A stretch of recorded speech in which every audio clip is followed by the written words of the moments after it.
the one who swore to protect me. He leaned in, smiling, and pushed me off a cliff, because to him, a woman in a wheelchair wasn't a wife. I wasn't a person, just a problem to erase. But what Clay didn't know, someone saw everything, and I didn't die. Not even close. I came back, with every secret he tried to bury, and by the end, he'd be the one praying for mercy. Before we begin, what time are you listening to this? And oh, you're about to hear the truth he never thought would surface. Let's begin. The trees rustled like whispers that morning. Leaves had just begun to turn, yellow edges curling like paper secrets. Clay wheeled me to the porch, a travel mug in his hand and that grin on his face, the one he always wore when he'd already made up his mind. "It'll be good for you, Z," he said. "Air like this, you'll feel born again." I remember nodding, slowly, not because I agreed, but because that's what you do when someone's already decided how you're supposed to feel. He packed light, 2 bags, both his, said he'd already stocked the cabin. I asked if we were meeting anyone there.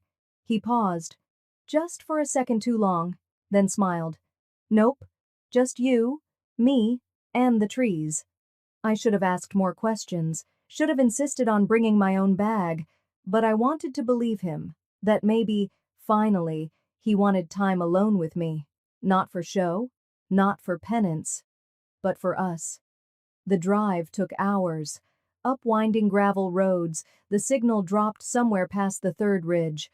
I watched as bars on my phone vanished. First 3, then 2, then nothing. Dead silence. Clay chuckled. "Now that's freedom." I glanced at him. "You forgot your phone?" "Didn't forget," he replied. "Left it in the glove box, intentionally." I turned back to the window, watching birch trees blur past. That knot in my chest pulled tight. He'd done this before, the off-the-grid thing, usually after a fight, usually when I'd caught him lying. But this time, I hadn't said anything. He said I was too tense lately, that I needed to recalibrate my nervous system. He'd been reading books, apparently, about trauma, mind-body connection, healing in nature. I wanted to scream, but instead, I nodded again, like I always did. He pulled the SUV to a stop near a worn wooden post. "Overlook Trail, 0.4 miles. "I'll push," he said. I didn't have a choice. The path narrowed as we moved forward. Roots tangled beneath the soil, and I could hear him muttering as he navigated. Sweat beaded on his brow. He didn't speak much, just grunted now and then, adjusting his grip on the handles behind my chair. My ring glinted in the light. I caught my own reflection in it. Tired eyes, jaw tight, but still, wearing it, still holding on. He finally stopped. We were at the edge. The overlook curved out into open air. Below us, a deep ravine splashed with copper trees, the kind of view that makes you forget you're breathing. "Beautiful," I whispered. "Yeah," he said softly. "Almost makes you forget everything else." I felt his hands grip the handles tighter. "Zora," he said, crouching down beside me. "Do you remember that night at the lake, before everything went sideways?" I blinked. "The fireworks?" He nodded. "You laughed so hard you cried." I did remember. Barefoot on a dock. Wine? No wheelchairs, just us. "I miss that version of us," I said. He smiled again, but it didn't reach his eyes. "Yeah," he said, standing up straight. "Me too." Then he leaned in, like he was about to kiss my cheek. Instead, he whispered, "Good luck, babe." And the world tilted. It happened so fast. The chair jolted forward. My hands grabbed for the armrests, instinctively. But there was no stopping it. No catching the fall. Air rushed past my ears. My heart slammed against my ribs. I didn't scream. I couldn't. And then, a flicker. Just beyond the cliff's edge, above us, in the trees. Movement, not an animal. Someone, watching. And when I opened my eyes, I wasn't dead, but I wasn't alone either. There was no sky above me. No sun, no trees. Just a low ceiling of plywood planks and dim light bleeding through a cracked lantern on the floor. I blinked hard. Once. Twice. My ears rang. My body ached. The last thing I remembered was the edge, the sharp breath before the fall, and Clay's voice in my head like rot. "Good luck, babe." I didn't know what to expect after that. But this was not death. "You fell," a man's voice said. Steady. Low. Too calm. I turned my head slightly. A face hovered nearby. Tired eyes, scruffy beard, salt and pepper hair pulled back messily. He looked like someone who lived with the woods, not in them. He knelt a few feet from where I lay on an old camping mat, not touching me, just watching. I tried to speak, but my throat scraped raw like I'd swallowed gravel. He handed me a tin cup. "Just water." I took a small sip. Cold. Metallic. Real. "Where am I?" My voice barely made it out. "Safe," he said. "For now." Not exactly reassuring. I glanced around. The place was small, like a hunting shelter or emergency storm bunker. Wooden walls, packed dirt floor, no windows, a few crates, canned goods, sleeping bag rolled neatly in a corner. I tried to sit up. Pain shot through my left shoulder and side. My legs, still paralyzed, still mine. But my wheelchair? Gone. I looked at him again. "Who are you?" "Ansel," he said. No last name, no further explanation. I waited. Nothing. Just the flicker of a candle behind him. I should be in a hospital." "You weren't bleeding out," he replied, like that settled it. "I cleaned your wounds. You were unconscious about 4 hours." That couldn't be right. Could it? I tried to think past the pounding in my skull. "Why didn't you call someone?" "There's no reception up here. And no signal in the valley either. Not for miles." That part at least I believed. Clay had mentioned it on the way up. "Off-grid, just us and the trees today." How romantic. I swallowed another sip of water, then laid back slowly. My ribs throbbed. My skin stung in places. My heart hadn't stopped racing since the second the wheels left the edge. "Why were you out there?" I asked. Ansel didn't answer right away. He just sat back on his heels and looked toward the door, thick wood, padlocked from the inside. "I live nearby," he said finally. "I heard something. Got curious." Not a full answer. Not a lie either. He stood and walked to a small shelf, rummaging quietly. I studied the space again. Too clean. No cobwebs. No clutter. A half loaf of bread wrapped in cloth. A pile of books. A lantern with fresh batteries. Everything felt ready. Prepared. I tried to mask the chill that crawled through me. He returned with a small packet. Bandages and ointment. "Let me check your side," he said. "I'll keep it quick." I let him. For now. His hands were steady, but I watched his eyes. "Name's Zora," I said. "I know."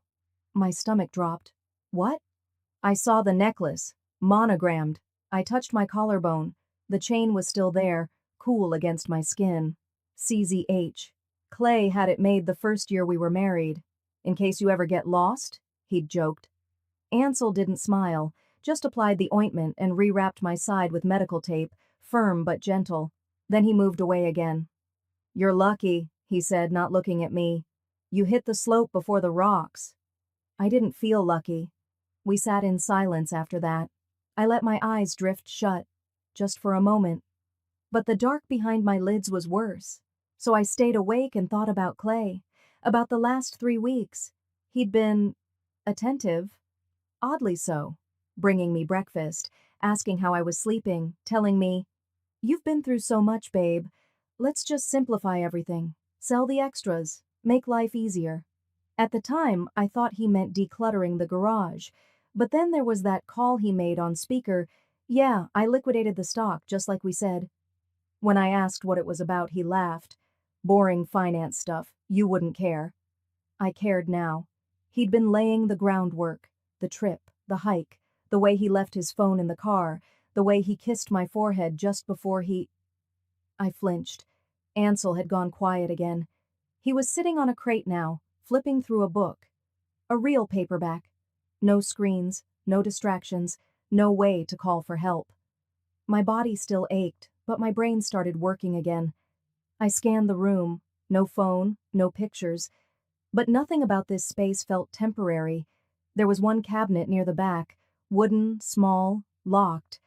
But the drawer above it wasn't. The next morning, or maybe hours later, he stepped outside for firewood. I waited until the sound of boots on dirt faded, then pulled myself across the floor. Slow. Every inch a war. The drawer slid open with a low creak. Inside, matches, a pen, a half-used notebook, and a folder.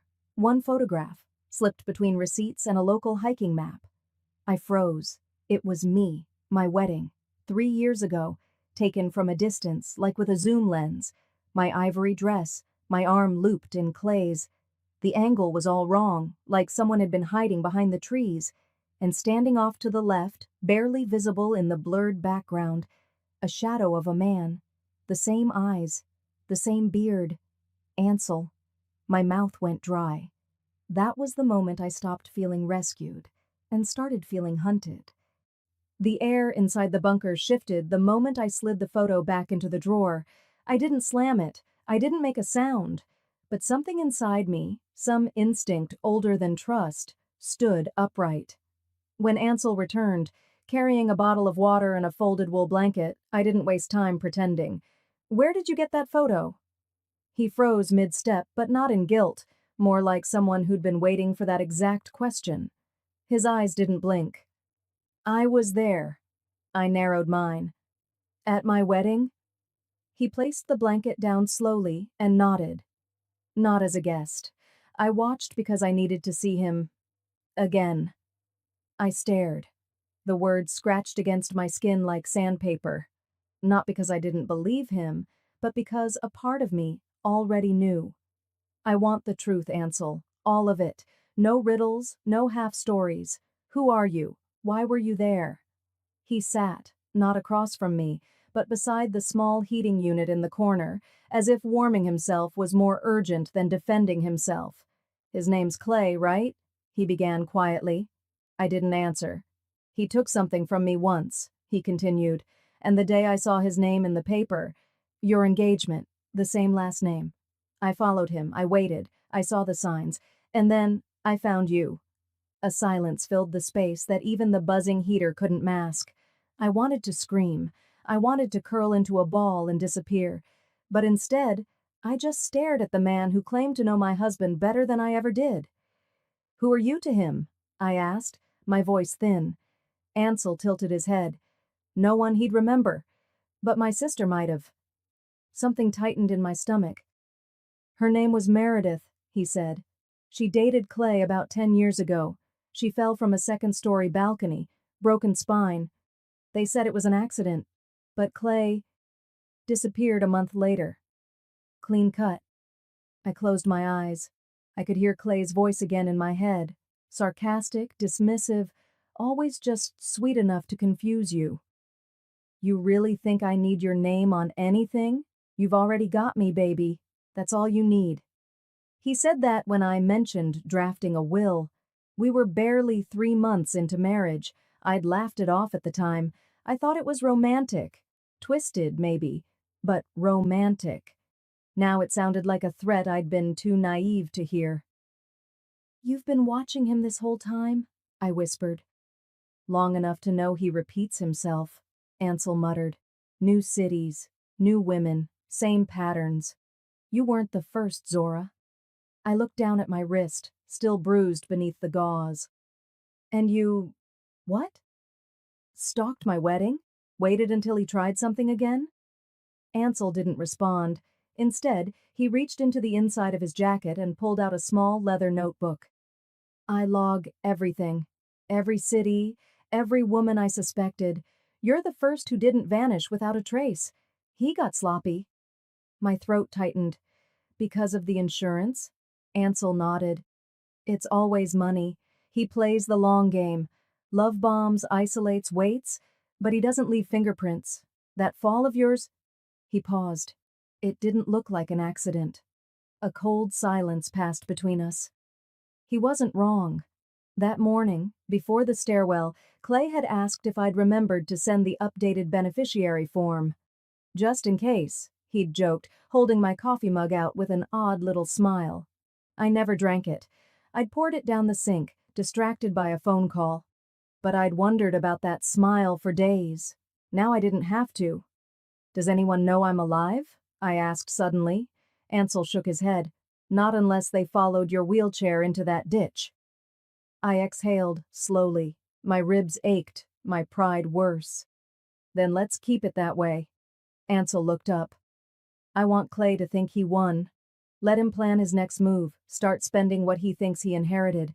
I want to watch him unravel in real time. A faint flicker of something passed across Ansel's face. Respect, maybe, or recognition. You really think you can pull this off? I nodded once. But I'll need time. And you, to watch. And you? He asked. I looked toward the drawer, then at my bandaged hands. I'll write, I said. Everything I remember, every conversation, every red flag I ignored. I'll build a timeline so clean, even his charm won't save him. Ansel nodded slowly, rising to hand me a fresh notebook. No cover, no label, just a blank page and a ballpoint pen. I flipped to the first line, then paused. Because the only thing more dangerous than a man who thinks you're weak is one who thinks you're gone. I watched the motel curtains shift in the breeze from the cracked window, faint sounds of a vending machine humming outside. Ansel was out grabbing a burner phone and some groceries. I told him to pick up the kind of cereal Clay always said was for poor people. It made me laugh under my breath. That small defiance felt good, like spitting on a memory without making a scene. I waited until I heard his car roll away, waited longer still, just in case. Then I stood, moved to the end of the bed, and reached for the inside hem of my coat. There, stitched beneath the lining, right where the seam dipped under the armpit, was a thin flap. I tugged it open and pulled out the pouch, just a small waterproof plastic sleeve. Sealed, discreet, and mine. Inside was a flash drive and a folded note. I held them like you would a match about to strike. You never noticed I never let you pack for me, I whispered. Clay had always insisted on controlling our travel, flights, luggage, hotels, but I always drew the line at packing. He thought it was stubbornness. It was survival.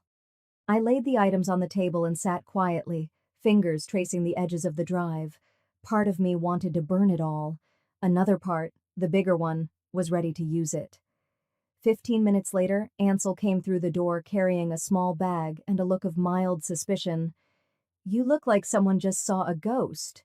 I shook my head, just remembering I'm not one. We set up on the table. Ansel opened his old laptop. He kept it for dirty work, as he put it. No cloud backups, no Bluetooth, just wires and dust and secrets. He handed it over without asking. I plugged the drive in. I could feel my pulse in my neck. The screen blinked to life. First folder, photos. I clicked.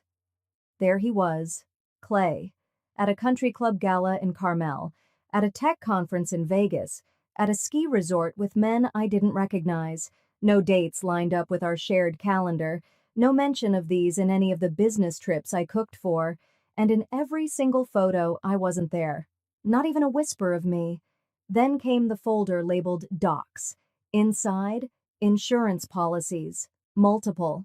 My name scribbled onto them like a post-it, forged digital signatures. It looked official, until you really looked. And then, the last file. I hovered my finger over the video clip named Living Room Cam 4 a.m.move. Zora, Ansel said gently. You don't have to. I do, I said, and clicked. Clay's voice filled the room. I'll get the payout before Thanksgiving. No, she's practically half gone already. What's a few stairs and some timing? The voice on the other end was muffled. Clay laughed. Don't worry, the will's already done.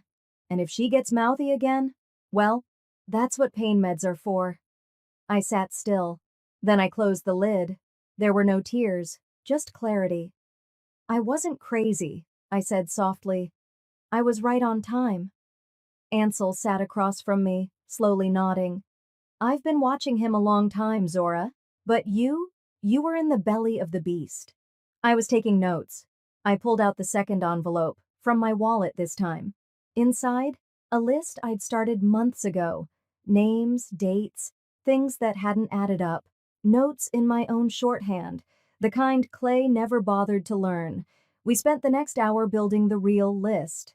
The contractor Clay borrowed 50 grand from, the elderly neighbor whose signature showed up on our second mortgage, though she swore she never signed anything. Clay's employer, who hadn't seen me at a company event since our wedding, though my name was always listed on the RSVPs, and my attorney, well, my former attorney, who hadn't returned a call in over 2 months after I asked to change beneficiaries. Who are we missing? Ansel asked. I stared at the names. People like us, people who got close, and didn't see it coming. I looked up at him. We're not hiding anymore. We're building a case. He leaned back, a flicker of something that looked like respect crossing his face. So what now? I stared out the window, the motel sign buzzing against the dusk. We let him win, I said quietly. Ansel frowned. Come again? We let him believe he's won, that I'm gone, that he's free to celebrate, to lie, to slip. You want to feed the lie? I nodded slowly. Exactly. I stood, walked over to the mirror and stared at my own reflection. The woman looking back at me wasn't broken. She wasn't missing. She was plotting. I turned to Ansel, voice low but steady. Because the more he celebrates, the deeper I'll be when I cut the strings. Ansel had stepped out early that morning, saying he needed to check on something in town. I didn't ask questions. I trusted his instincts. Always had. I stayed behind, organizing the last of our digital files, labeling each folder with a quiet clarity I hadn't felt in years. There was a stillness to the room, the kind that only comes after the worst has already happened and you've stopped pretending to fix it. The screensaver on the laptop flickered once before dimming. I leaned back in the old wooden chair, its joints creaking softly beneath me, and closed my eyes. That's when I heard the door creak open. His footsteps were uneven. He must have walked a long way. Zora, he called softly. You might want to see this. He handed me a folded local newspaper, the ink still fresh. Front page. Tragic fall claims local woman's life. Husband mourns the love of his life. My hand stayed still on the edge of the page. But my breathing? It changed. Deeper. Slower. So, I murmured, he told them I slipped. Ansel didn't respond at first. He pulled out a chair across from me and sat down, elbows on knees, face drawn. He cried on camera, he said. Said you loved hiking. Said it was your favorite trail. That you lost your footing near the edge. He even wore that red sweater you used to hate. I didn't blink. Of course he did. There was a moment of silence between us, not awkward, just dense, the way silence gets when the truth finally shows up wearing a mask. He's already moved on to phase 2, Ansel added, reaching into his coat. Here. He slid over a small stack of printouts, emails, legal summaries, internal memos. He filed the insurance claim, he said, $750,000, listed you as deceased, said the body hasn't been found, but all signs point to irreversible loss of life. His words. And the business? I asked. Ansel nodded grimly.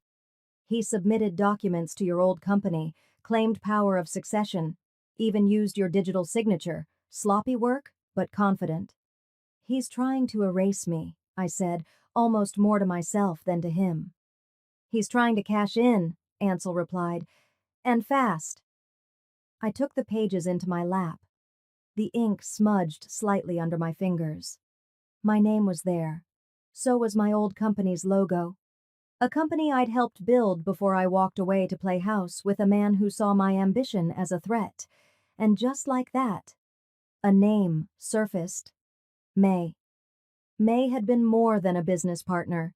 She'd been the one voice I ignored when I shouldn't have. The week before my wedding, she sat across from me at a Thai place in Santa Monica and said, "You're smart, but don't confuse charm for character." I'd laughed at the time, told her she was overreacting, but she hadn't smiled back. Just stirred her noodles and said, "Some people don't fall in love with you. They fall in love with what you can give." I hadn't spoken to her in nearly 2 years. When I left the company, I made it clean. No drama, no severance, no lawsuits. I just handed over my shares and walked away. But May still held stock and secrets, and unlike Clay, she didn't fold under pressure. As the afternoon stretched on, I returned to my files. The digital drive we'd hidden in my coat had more than photos. I began organizing my own counterattack, a slow, deliberate reveal. There were my original medical records, taken before Clay had tried to tidy up my profile during our mortgage renewal. He'd always insisted he was just optimizing for privacy. I hadn't questioned it then. I do now. Next came a buried transaction history, a shared account I never knew existed, opened in both our names, but only he had accessed it. The bank statements painted a trail, withdrawals to hotels, transfers to shell companies, even a payment to someone listed as consultant services the week before our last vacation. But what really made my breath catch were the voice clips. I'd forgotten about the smart device in our kitchen, the one Clay insisted on installing just for convenience. It had logged everything, and lucky for me, archived voice data was retrievable with the right command codes, which I knew because he never changed the defaults. I clicked through audio clips one by one, my finger hovering near the volume.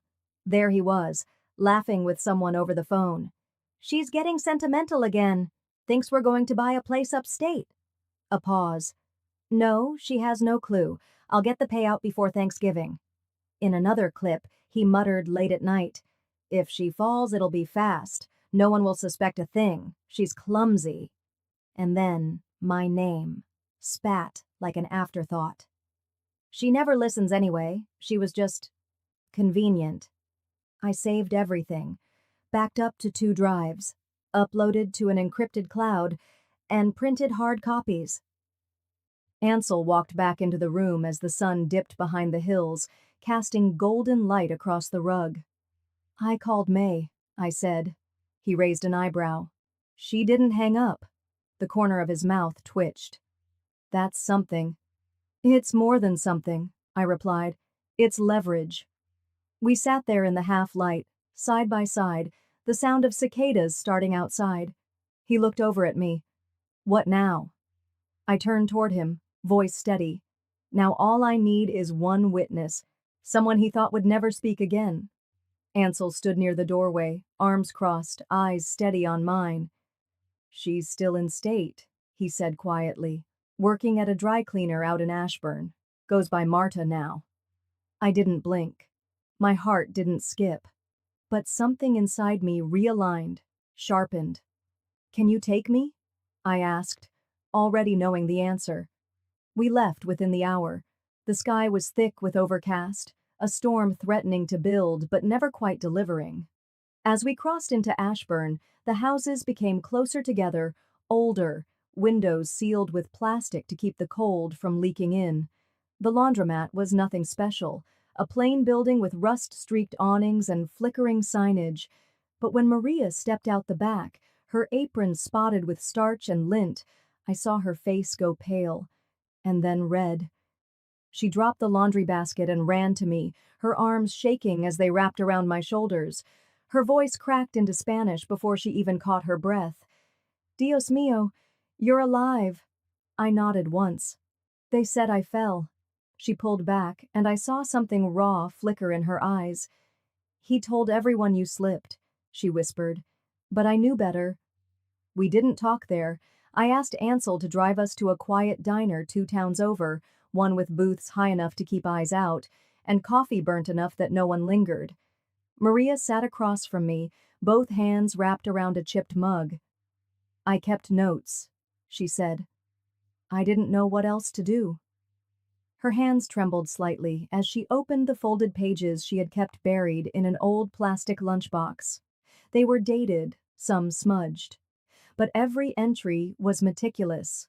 Every one of them outlined the same patterns. Clay making late calls, whispering about removing liabilities. laughing to someone on the other end about paperwork nearly finalized, and one note that hit harder than the rest. January 9th, found wheelchair in garage, right brake cable frayed, looked intentional, told Clay. He said it was wear and tear. I didn't believe him.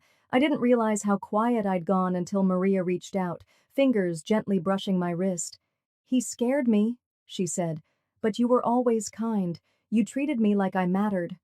I swallowed hard, forcing my jaw to stay still. He fired you. For asking questions, she said simply. But I stayed in touch. I wrote, slipped the letters into the books you liked. I didn't know if you saw them. I did, I whispered. They helped me hold on. She reached into her purse and pulled out an old USB drive wrapped in plastic. I don't know if you remember, she said, but one night after he screamed at you, you sat in the kitchen and recorded something on your phone. You said it was in case anything ever happened. I stared at the drive. The memory was vague, a blur of emotion and noise, but it began to crystallize. I had recorded something. I deleted it right after, or thought I did. I had synced your phone to my tablet once, for music, she said, sheepish. It backed up there. I took the drive. My fingers felt foreign around it. Thank you. We dropped Maria off near the corner store she now walked to after work. She hugged me again before she left, whispering, "Be careful. He has no soul." That night, back in the safe house, I plugged the drive into the laptop. Ansel sat nearby, sipping black coffee, silent. I clicked the file, and there I was. My own voice, scratchy but strong from months ago. "If anything ever happens to me, look at Clay," I said on the recording. "He's charming to death, and I mean that." I hit pause. We both sat still. The fire in the little stove crackled once, filling the silence. And then, without saying anything, I opened Clay's public profile. There he was, in a new charcoal suit, standing beside a rented yacht. Caption, "Moving forward with grace." He even tagged the life coach who'd once advised him on letting go of dead weight. I leaned back, folded my arms. "Enjoy it while it lasts," I said aloud. Because this time, I wasn't coming back to roll in quietly. The air in the room was cool but heavy, like it knew what was coming. I'd been sitting at the small desk Ansel brought in, no fancy leather chair, no distractions, just the laptop, a spiral notebook, and a burner phone. I reread the last email draft for the third time before hitting save, because I'm coming back, Clay, and this time, I won't be rolling in quietly. After that last word, I just sat there. My fingers stopped moving, but my mind raced. What if I wasn't the only one?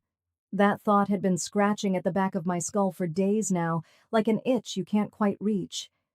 I looked over at Ansel, who was organizing folders in a milk crate on the floor.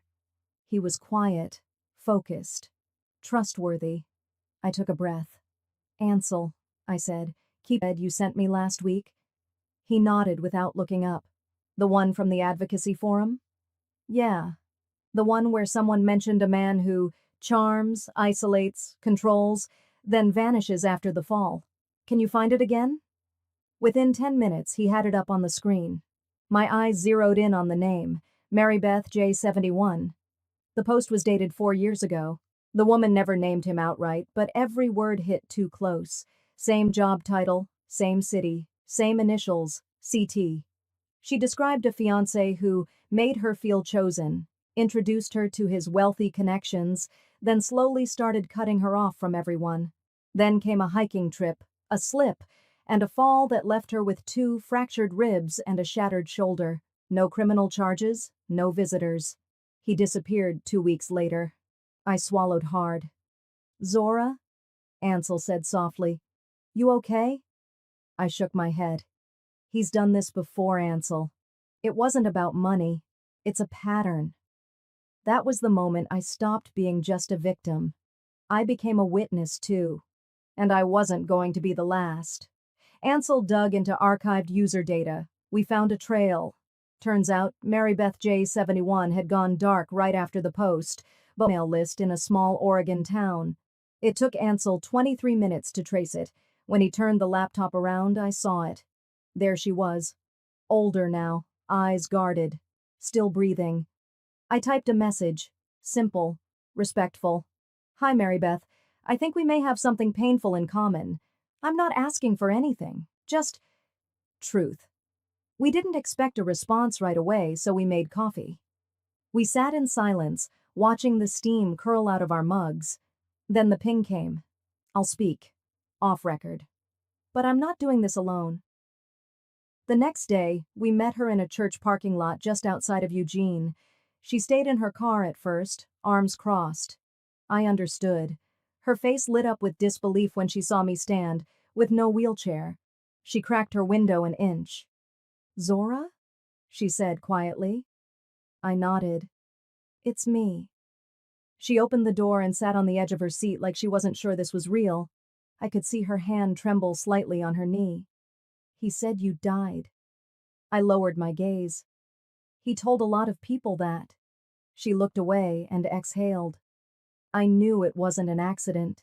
He left me bleeding out at the base of a cliff and told EMTs I was trying to take my own life. The details came out slow, fragmented, but every piece matched: the love bombing, the financial grooming, the same phrases, the same fake sympathy, the same cold silence afterward. She handed me a flash drive and said, "I kept these in case I ever needed to explain myself. Voicemails, emails, the tone, the manipulation, it's all in there." I didn't cry. I couldn't. I was too full of fire. When we got back to the safe house, Ansel backed up the files. I sat down with my old phone. Yes, that phone. I used to keep a voice recorder app for work notes and late-night journal rambles. One entry popped up from 2 years ago. A scratchy memo backed up by Maria, forgotten until now. "If anything ever happens to me, look at Clay.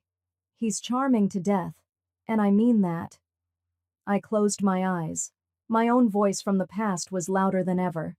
"That night," I wrote. "Not to Clay, not this time. I wrote to the people who believed in him, insured him, funded him, and co-signed his smile. If you're reading this, it means you've bet your reputation on a man you don't truly know. Attached, you'll find a set of documents: Maria Alvarez's affidavit, hidden security footage, my own medical records, a financial discrepancy report, voice recordings, both mine and another woman's. Her name is redacted, but her pain won't be. You trusted him. I did too. Ask yourselves this: if I'm dead, why am I still documenting this?" I didn't sign my name. Ansel helped print the copies and package them in black envelopes.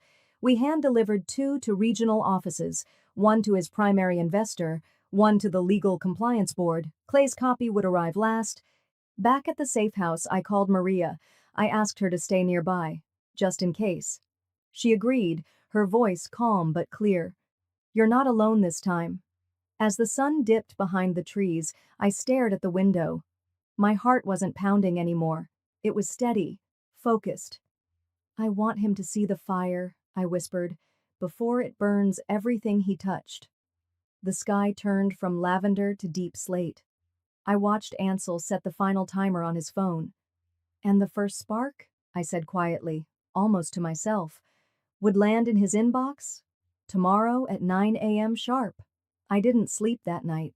I didn't even try.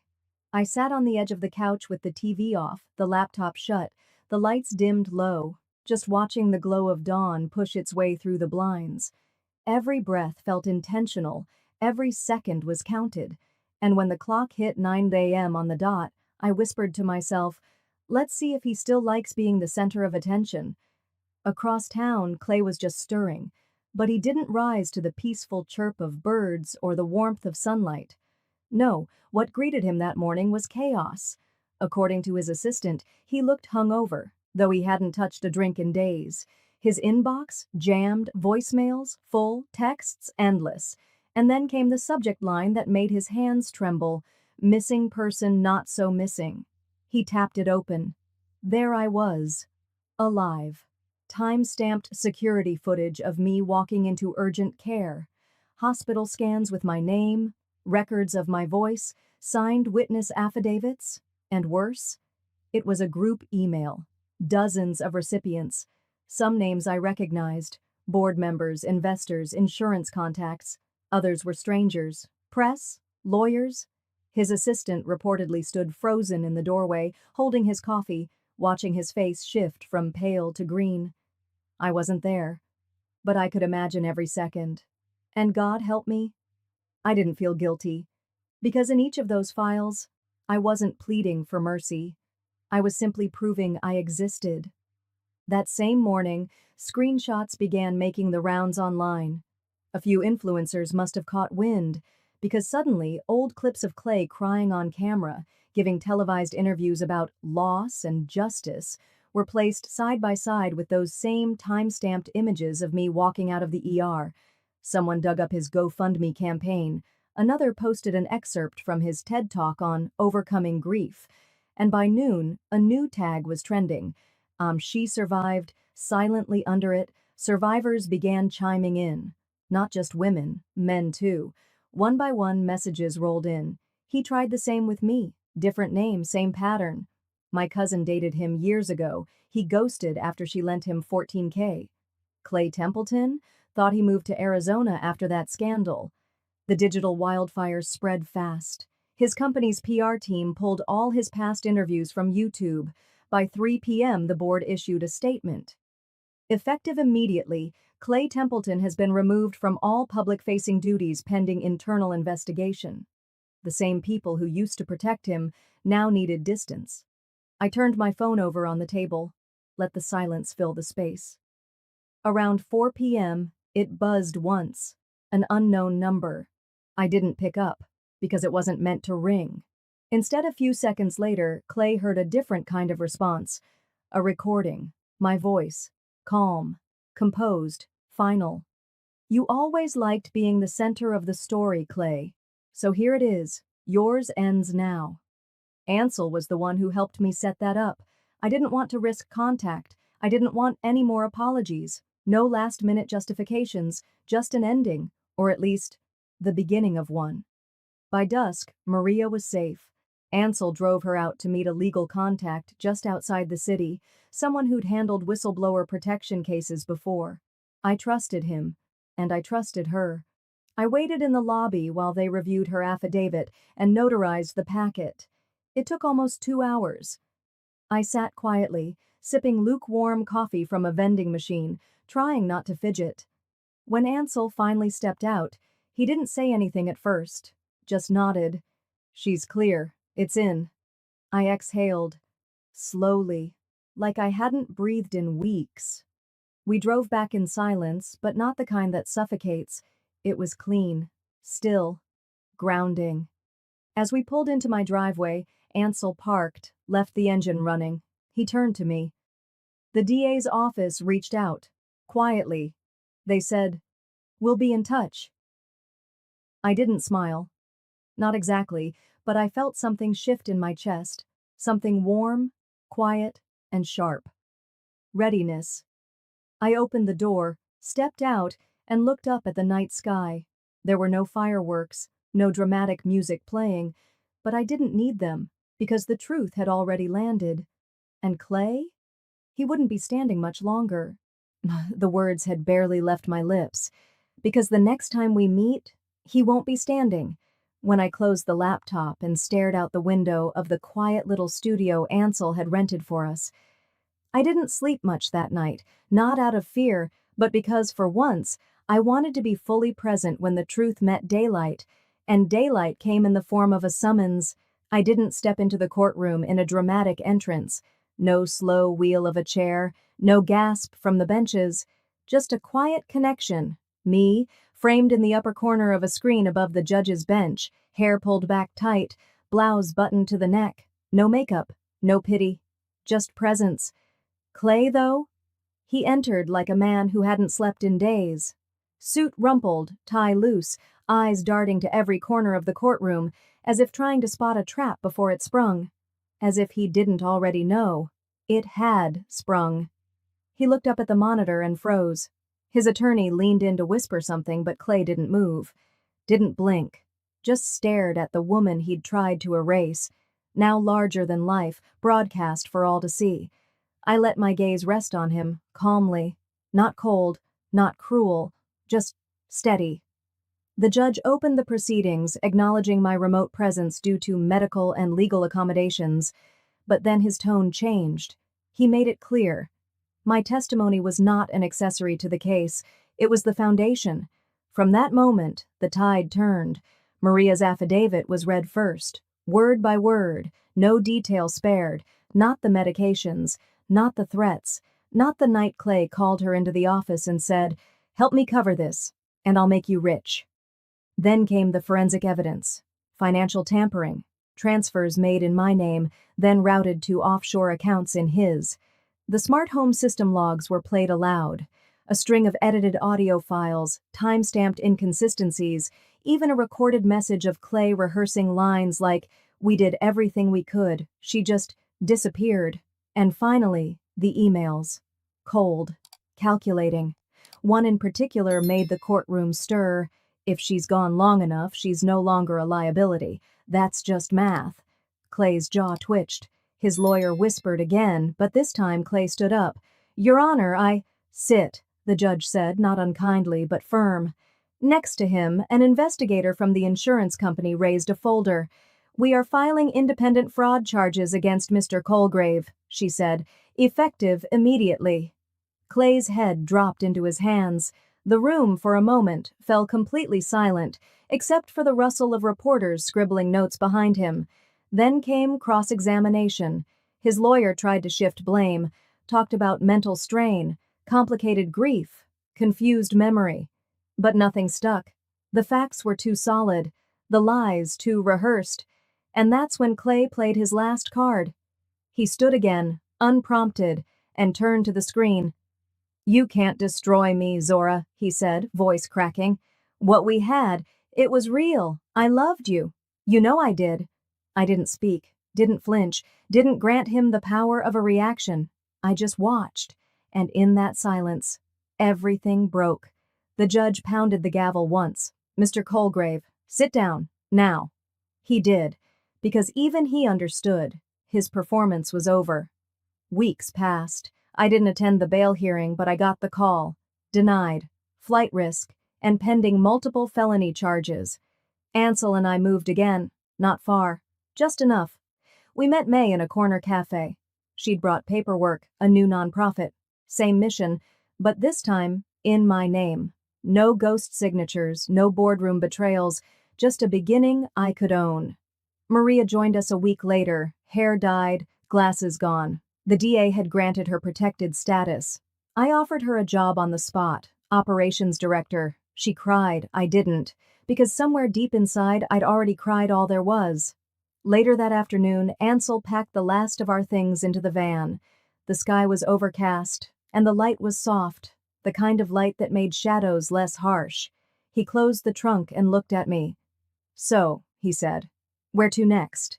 I glanced at the small white card in my hand. It was the judge's ruling, stamped, final. I folded it, tucked it into my coat pocket, and smiled. Someplace with no cliffs. He chuckled. "That's fair." As we pulled away, I looked out the window, not back, but forward, toward something that hadn't existed for a long time. Not revenge, not redemption, just peace. And maybe that was the real story. Because survival alone isn't a story. It's what you choose to do with it,